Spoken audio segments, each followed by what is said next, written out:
اسے کہا جاتا ہے مؤلفت قلوب.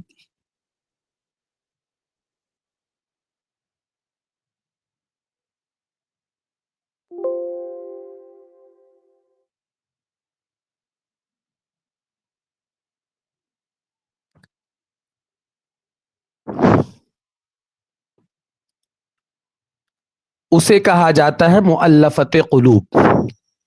تو اعرابی وہ آیا اور اس نے آ کر حضور پاک صلی اللہ علیہ وسلم کے سامنے سے اس قدر چادر مبارک کو زور سے کھینچنے لگا اور آپ صلی اللہ علیہ وسلم کے سینے اور گلے کے قریب ہو گئے. سختی سے کھینچنے کی وجہ سے حضور کے گردن مبارک پر چادر کا نشان پڑ گیا. پھر وہ دیہاتی کہنے لگا مرلی من مال اللہ الذی عندک, تمہارے پاس اللہ کا مال ہے, اس میں سے کچھ مجھے دے دو, اس میں سے کچھ مجھے دے دو. اندازہ لگائیں کہ اس دیہاتی نے کس قدر بد اخلاقی کے ساتھ, کس قدر گستاخی کے ساتھ سخت کلامی کا معاملہ کیا. حضور پاک صلی اللہ علیہ وسلم کا صبر و تحمل دیکھیے. حدیث مبارکہ میں فرمایا فالتفت الیہ رسول اللہ صلی اللہ علیہ وسلم ثم ضحک ثم امر له بعطاء. حضور نے پہلے تو اس کی طرف دیکھا, پھر مسکرائے, اس کے بعد حضرات صحابہ کو کہا ایک اونٹ کے بوجھ کے برابر جو اور ایک اونٹ کے بوجھ کے برابر کھجورے اسے دے دیا جائے. یہ اللہ کے رسول صلی اللہ علیہ وسلم کے اللہ کو راضی کرنے کے خاطر حکم الہی پر عمل, وصبر, صبر کیجیے, ساری زندگی اس پر عمل فرمائے. خود اللہ تعالی نے گواہی دیتے ہوئے فرمایا وما صبرک الا باللہ, توفیق الہی سے آپ کا صبر و تحمل رضا الہی کے خاطر ہونا چاہیے. آج ہماری زندگیوں میں دین پر عمل پیرا ہونے کی وجہ سے, دین کی باتوں کو سننے کی وجہ سے, درس حدیث درس قرآن میں شرکت کی وجہ سے, جو باتیں آپ یہاں سنیں ان پر عمل کرنے کی وجہ سے کوئی آپ کو طعنے دے, کوئی آپ کو برا بھلا کہے, کیا کرنا چاہیے؟ ہمیں پریشان ہو کر کلاسز سے نکل جانی چاہیے؟ ہمیں ان چیزوں کو ترک کر دینا چاہیے؟ نہیں. وما صبرک الا باللہ, اللہ سے صبر مانگنا چاہیے. قرآن کریم میں اللہ رب العزت نے فرمایا جم جاؤ, جم جاؤ, فاستقم, استقامت اختیار کرو. یہ پریشانیاں, یہ لوگوں کے طعنے, یہ لوگوں کے بارے میں غلط بات چیت, یہ ساری چیزیں تمہیں پریشان کر رہی ہے, لیکن تمہیں جمنا ہے, چونکہ اللہ کے یہاں اس کے درجات بہت زیادہ بلند ہیں, ہے نا. ان سب چیزوں کے بارے میں اگر ہماری کوئی بچی پردہ کرنا شروع کر دے, دین کی طرف آنا شروع کر دے, نمازوں کی پابندی شروع کر دے, قرآن کریم کی تلاوت شروع کر دے, اور پھر غیر محرموں کے سامنے آنے جانے سے اپنے آپ کو بچائے, پھر لوگ انہیں طعنے دے, لوگ انہیں الٹی سیدھی باتیں کہے, پریشان ہونے کی ضرورت نہیں ہے. کیوں؟ دین پر جب چلنا شروع کریں گے راہ میں رکاوٹیں آئے گی, آپ کو طعنے سننے کو ملیں گے, پریشانیاں اٹھانی پڑے گی. یہ اللہ کی طرف سے آزمائش, بلکہ آپ کو ایک بڑے مقام کی طرف اللہ آپ کو لے کر جانا چاہتے. اس لیے پریشان نہ ہو, صبر کا دامن تھامے, اللہ رب العزت سے دعا کرے اللہم انی اسألک الثبات فی الامر, اے اللہ دین کے معاملے میں مجھے ثابت قدمی عطا فرما. یا مصرف القلوب صرف قلوبنا علی طاعتک, اے اللہ دین کے معاملے میں میرے قدم کو جما دے. اس لیے کہ قرآن کریم میں جو اللہ کے رسول صلی اللہ علیہ وسلم کے اوصاف بیان کیے گئے, جو سیرت آپ کی بیان کی گئی ہے, ایک مرتبہ علماء یہود میں سے زید ابن سعنا, ہے نا, حضور پاک صلی اللہ علیہ وسلم نے اس سے قرض لیا تھا. وقت سے پہلے ہی وہ تقاضے کے لیے آ گیا, اور آتے ہی حضور کے کندھے سے چادر اتار لی, کرتا پکڑ کر سختی سے کھینچا اور بولا عبد المطلب کی اولاد, ادائے قرض کے بارے میں بڑی لاپرواہی کرتے ہو. سیدنا فاروق اعظم رضی اللہ تعالی عنہ نے اس بے ادبی اور گستاخی پر اسے جھڑک دیا، اسے جھڑک دیا۔ اور پھر حضور نے کمال صبر و تحمل سے مسکراتے ہوئے حضرت عمر سے کہا، انا وهو كنا الى غير هذا منك احوج تأمرني بحسن الاداء وتأمره بحسن اتباع۔ عمر، بہتر تو یہ تھا کہ تم مجھے حسن ادائیگی اور حسن مطالبہ کی تلقین کرتے۔ پھر حضرت عمر کو حکم دیا، یا عمر فقضه حقه وزده 20 صاعا من تمر مكان ما رعته۔ عمر، میری جانب سے اس کا حق ادا کرو، 20 سا زیادہ دو، کیونکہ تم نے اسے جھڑکا بھی تھا۔ روایتوں میں آیا کہ حضور کے اس صبر و تحمل کو دیکھتے ہوئے زید ابن سعنہ کلمہ پڑھا اور مسلمان ہو گیا۔ اور پھر وہ کہنے لگے کہ بات دراصل یہ تھی کہ خاتم النبیین صلی اللہ علیہ وسلم کی جن علامات کو، جن اوصاف کو ہم نے پڑھا اور سنا تھا، حضور کی ملاقات میں پہلی نظر آپ کے چہرے انور پر پڑتے ہی محسوس ہو گیا۔ البتہ 2 علامتیں، 2 اوصاف ایسے تھی جن سے مطمئن ہونا چاہتا تھا۔ ایک یسبق حلمہ جہلہ، کہ ان کا صبر حلم و جہالت پر غالب ہوگا، اور دوسرا فرمایا ولا تزیدہ شدت الجہل علیہ حلما، شدت جہل سے پیش آنا آپ صلی اللہ علیہ وسلم کے صبر و حلم میں اضافے کا سبب بنے گا۔ حضور فوراً جھڑکتے نہیں تھے، حضور فوراً ناراض نہیں ہوتے تھے۔ تو زید ابن سعنہ نے کہا کہ مسلمان ہونے کے بعد میں نے انہی علامات کو، ان اوصاف کو جانچنے کے لیے یہ حرکتیں کی تھی۔ میرے بہت پیارے بچوں، اگر جانوروں کو ذبح کرنا عید الاضحیٰ کے موقع پر سنت ابراہیمی ہے تو کان کھول کر سن لو، نفرتوں کو ذبح کرنا یہ سنت محمدی ہے۔ جیسے ہم اللہ کے لیے عید الاضحیٰ کے موقع پر جانور قربان کرتے ہیں، ایسے ہی اللہ کے لیے ہمیں نفرتوں کو قربان کرنا ہوگا، تو ہمارے رشتوں میں ایک مٹھاس پیدا ہوگی، رشتوں میں محبتیں پیدا ہوگی۔ سینکڑوں مثالیں سیرت النبی صلی اللہ علیہ وسلم کی ہمیں ملتی ہے۔ اللہ کے رسول کی سیرت سراپا رشد و ہدایت ہے۔ جب ہم آپ کی سیرت کو پڑھیں گے، آپ کے اوصاف میں صبر کا پایا جانا، حلم کا پایا جانا، عفو و رحم کا پایا جانا پاکیزہ وصف میں بھی نمایاں نظر آتا ہے۔ آپ ماشاءاللہ درس حدیث میں شرکت کر رہے ہیں، درس حدیث میں آپ صلی اللہ علیہ وسلم کے اخلاق حسنہ کی بات چل رہی ہے۔ اللہ رب العزت نے قرآن کریم میں فرمایا خذ العفو وَأْمُرْ بِالْعُرْفِ وَأَعْرِضْ عَنِ الْجَاهِلِينَ، کہ رب العالمین نے رحمت للعالمین صلی اللہ علیہ وسلم کو اخلاق عالیہ کے اس جامع ترین آیت میں اللہ نے جو یہ آیت بیان کی ہے، خذ العفو، اس جامع ترین آیت کریمہ میں عفو درگزر کا، امر بالمعروف کا اور جاہلوں سے اعراض کرنے کی ترغیب دی ہے۔ دنیا نے دیکھ لیا، کیا دیکھا دنیا نے؟ حضور نے ساری زندگی اللہ کی رضا کے خاطر اس حکم الہی پر عمل کرتے ہوئے اپنی طبیعت کے خلاف پیش آنے والے حالات پر صبر و حلم کا مظاہرہ فرمایا۔ اس سے بڑھ کر ان مواقع میں آپ نے عفو درگزر سے کام لیا۔ حضور پاک صلی اللہ علیہ وسلم کی چہیتی زوجہ امی جان سیدہ عائشہ صدیقہ رضی اللہ تعالی عنہا کے بقول فرماتی ہیں اللہ کے رسول صلی اللہ علیہ وسلم نے اپنی ذات کے لیے کبھی بھی کسی سے کوئی ادنا انتقام نہیں لیا، کوئی بدلہ نہیں لیا۔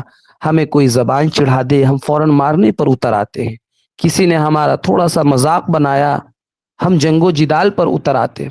امی جان فرماتی ہیں کہ حضور نے اپنی ذات کے لیے کبھی کسی سے کوئی انتقام نہیں لیا۔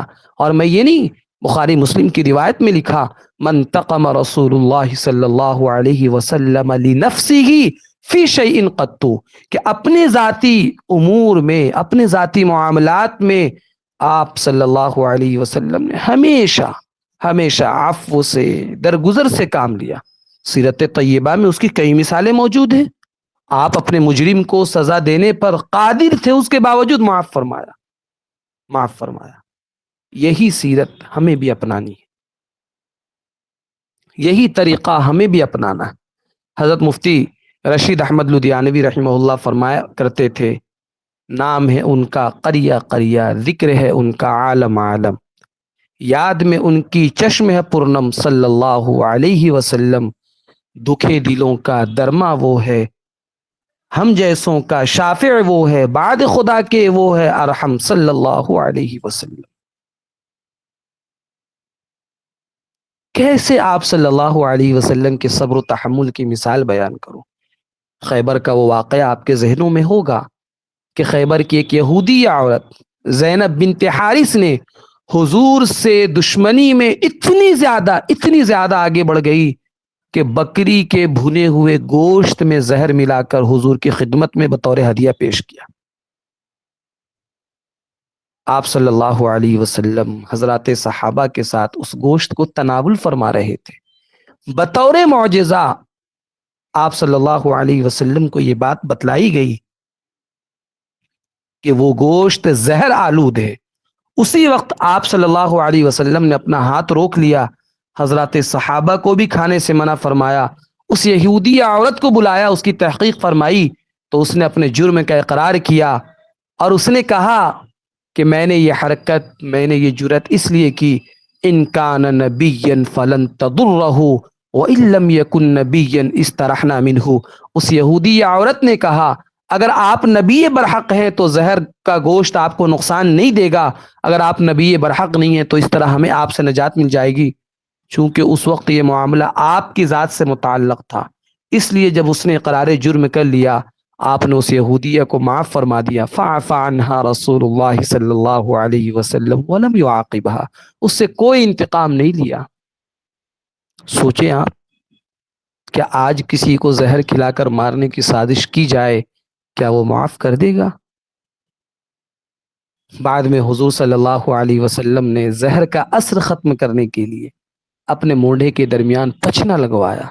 بعض روایتوں میں ہے اس زہر آلود گوشت کو کھانے کی وجہ سے ایک صحابی حضرت بشر بن برا شہید ہو گئے۔ تب آپ صلی اللہ علیہ وسلم نے قصاصاً اس عورت کو قتل کرنے کا حکم صادر فرمایا۔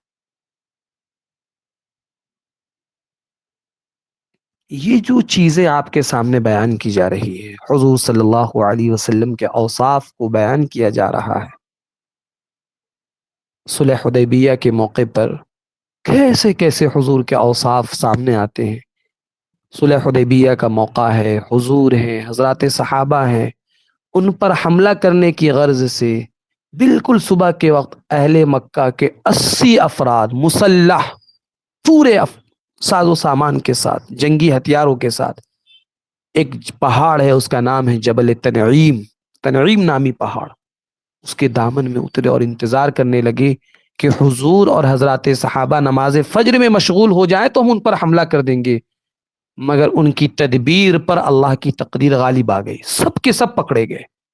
حدیث میں فاستحیاہم وفی روایت فاعتقہم، حضور نے بتقاضۂ حکمت سزا دیے بغیر سبھی کو آزاد کر دیا، معاف کر دیا۔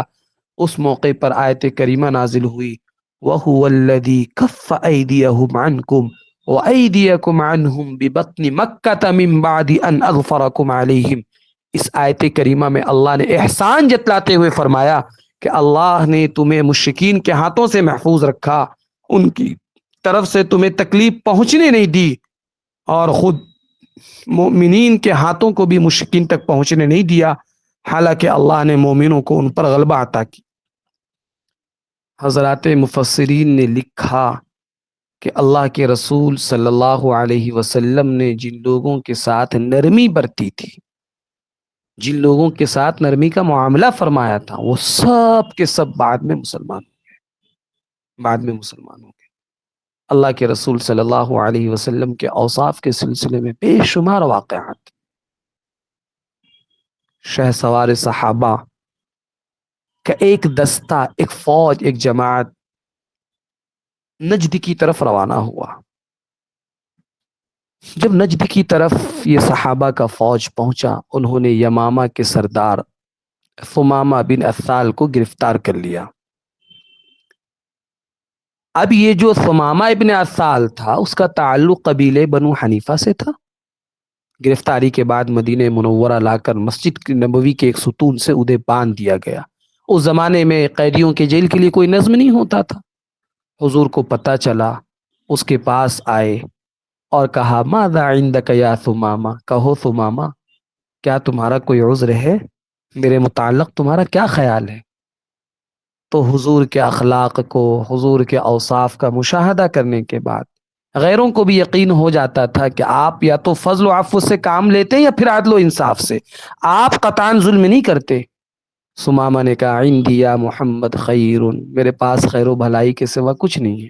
اس کا ایک مطلب تو یہ بھی ہو سکتا ہے آپ کے متعلق میرا بہت اچھا گمان ہے، دوسرا متعلق خیر سے مار مراد ہے، لہٰذا مطلب یہ ہے کہ میرے پاس مال بہت زیادہ ہے، بس آپ کے حکم کا انتظار ہے۔ پھر اپنے ظلم کا اعتراف کرتے ہوئے کہنے لگا ان تقتل ذا دم، اگر آپ میرے قتل کا حکم دے دے اس میں کوئی زیادتی کی بات نہیں ہے، کیونکہ میں اپنے جرم کے سبب قتل کا مستحق ہوں۔ وَإِن تُنْعِمْ عَلَى شَاكِرٍ، ثمامہ ابن اسال نے کہا اگر آپ نے عفو و رحم سے کام لیتے ہوئے مجھے معاف کر دیا تو آپ مجھے شکر گزار اور قدرداں پائیں گے۔ جب یہ بات اس نے کہی اور پھر آگے کہتا ہے وَإِن كُنْتَ تُرِيدُ الْمَالَ فَصَلْ تُعْطَ مِنْهُ مَا شِئْتَ، اگر آپ مال چاہتے ہو تو میرے پاس بہت زیادہ مال ہے، آپ حکم کیجئے جتنا مال چاہیں گے اتنا دیا جائے گا۔ حضور پاک صلی اللہ علیہ وسلم خاموش ہو گئے۔ پھر دوسرے اور تیسرے دن بھی سوال و جواب کا سلسلہ رہا۔ بالآخر حضور نے کوئی سزا دیے بغیر، کچھ لیے بغیر اسے معاف کر دیا۔ خلیفۃ المسلمین کو، امیر المؤمنین کے لیے اپنے ثواب دید کے مطابق کسی مجرم کو اس طرح رہا کرنے کی شرعی اجازت ہے۔ حضور کے اس عفو و رحم کا اثر یہ ہوا، معافی پانے کے بعد ثمامہ ابن اسال کچھ سنے بغیر مسجد نبوی کے قریب کھجوروں کے ایک جھنڈ کے پاس گئے اور غسل کر کے دربار نبوی میں حاضر ہو کر کلمہ شہادت پڑھا، اشہد ان لا الہ الا اللہ واشہد ان محمدا عبدہ ورسولہ، اور پھر کہا واللہ ما کان علی وجہ الارض وجہ ابغض الی من وجہک فقد اصبح وجہک احب الوجوہ کلہا الی واللہ ما کان من دین ابغض الی من دینک فاصبح دینک احب الدین الی واللہ ما کان من بلد ابغض الی من بلدک فاصبح بلدک احب البلاد الی۔ کیا مطلب ہے؟ حضرت ثمامہ ابن اسال نے کہا اللہ کی قسم، اسلام قبول کرنے سے پہلے میری حالت یہ تھی کہ میرے نزدیک روئے زمین پر آپ کے چہرے سے زیادہ نفرت انگیز چہرہ کوئی نہیں تھا، لیکن اب آپ کے چہرے انور سے زیادہ محبوب کوئی اور چہرہ نہیں ہے۔ یہ ہے آپ صلی اللہ علیہ وسلم کے معافی کے واقعات۔ ثمامہ ابن اسال کہتے ہیں اللہ کی قسم میرے نزدیک دین اسلام کے سوا کوئی زیادہ نفرت انگیز دین نہیں تھا، اب دین اسلام سے زیادہ عزیز کوئی دین نہیں ہے۔ اور پھر کہا آپ کے شہر مکہ مکرمہ سے زیادہ نفرت انگیز شہر کوئی نہیں تھا، آج حال یہ ہے کہ شہر مدینہ اور شہر مکہ سے زیادہ پیارا کوئی شہر نہیں ہے۔ آج مسلمانوں کے خلاف جو پروپیگنڈے کیے جا رہے ہیں، اسلام کے تعلق سے جو باتیں کی جا رہی ہے، اسلام کو قریب سے دیکھو۔ ہم مسلمانوں کو چاہیے کہ حضور کی ایک ایک صفت کو اپنے اندر لانے کی کوشش کرے، حضور کے ایک ایک طریقے کو۔ میرا خیال یہ ہے کہ جس کی طبیعت میں شقاوت نہ ہو لیکن کسی غلط فہمی کے سبب وہ نفرتوں میں مبتلا ہو چکا، اس کے ساتھ عفو و رحم کا معاملہ کیا جائے، اس کا نتیجہ یہ نکلتا ہے کہ اس کی نفرتیں محبتوں سے بدل جاتی ہے۔ ایسے ہی لوگوں کے بارے میں قرآن کریم نے کہا ادفع باللتی ہی احسن فاذا الذی بینک وبینہ عداوہ کأنہ ولی حمیم، کہ جب تم اچھے طریقے سے معاملات کو حل کرنے لگ جاؤ تو وہ شخص جس کے اور تمہارے درمیان خطرناک دشمن ہے وہ تمہارا جگری دوست بن جائے گا۔ ثمامہ ابن اسال کے معاملے میں یہی ہوا۔ شاعر اسلام حضرت سیدنا حسان ابن ثابت نے اللہ کے رسول صلی اللہ علیہ وسلم کے عفو و رحم اور جود و کرم کی گواہی دیتے ہوئے فرمایا عفو عن الزلات يقبل عذرهم وان يحسنوا فالله بالخير اجود، کہ اللہ کے رسول لغزشوں کو معاف کرنے والے، عذر کو قبول کرنے والے، جبکہ آپ جود و کرم کا معاملہ فرماتے ہیں، اللہ کے جود و کرم کا کیا حال ہوگا؟ انشاءاللہ العزیز ہماری یہ نشست، ہمارا یہ سیشن آپ صلی اللہ علیہ وسلم کے اخلاق حسنہ کے تعلق سے مزید اس کو آگے لے جانے کی کوشش کی جائے گی، تاکہ ہم آپ کی سیرت کو پڑھ کر ہم اپنے اندر اپنی زندگیوں میں آپ صلی اللہ علیہ وسلم کے صفات حسنہ کو لانے کی کوشش کرے، اس لیے کہ اس وقت بھی اور اس وقت بھی اسلام کبھی بزور تلوار نہیں پھیلا، اسلام تو اخلاق کے ذریعے پھیلا، اور یہی اخلاق ہے جو آپ صلی اللہ علیہ وسلم نے ہمیں بتلائے اور سکھائے ہیں۔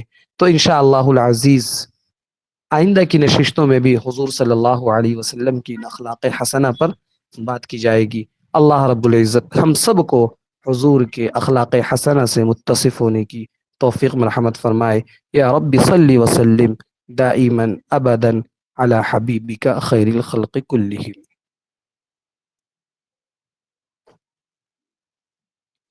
جی کوئی سوال ہو، کوئی بات ہو، پوچھ لی جائے۔